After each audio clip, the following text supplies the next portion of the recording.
Le gouvernement de transition du colonel Mamadi Doumbouya.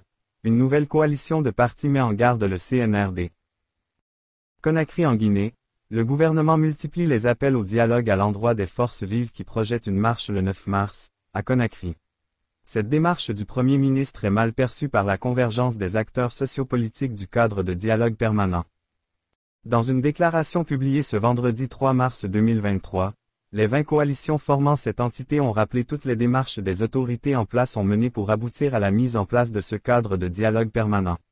Aujourd'hui, ils se disent préoccupés par la main tendue à l'endroit des forces vives de Guinée.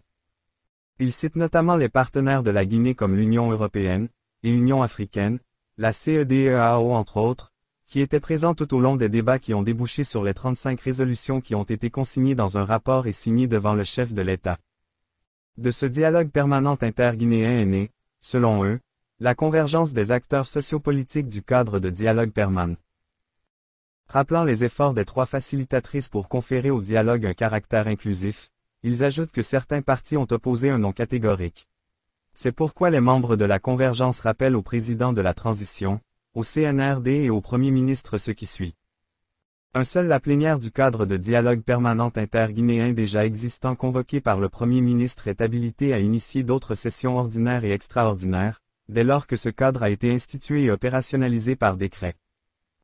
Toute session relative au dialogue interguinéen sans la participation des acteurs sociopolitiques de la convergence, sera une source irréfragable de déstabilisation de la Guinée.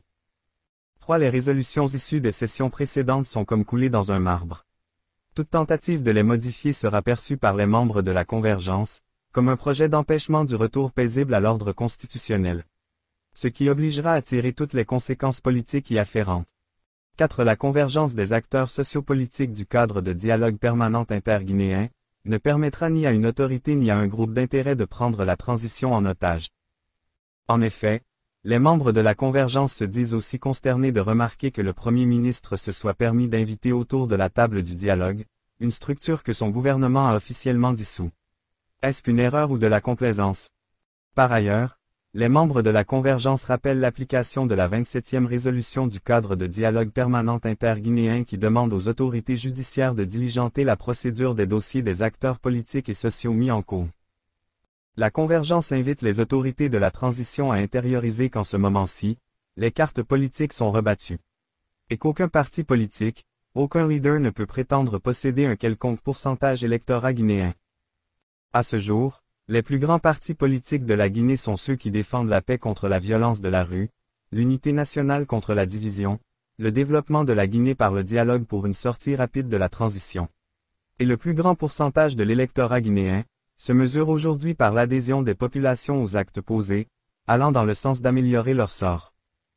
Cette transition doit réussir mais pour ce faire, selon ces acteurs, le président de la transition doit aussi mettre fin à ce paradoxe qui n'a que trop duré, en prenant des décisions courageuses à l'image des réalités de la Guinée.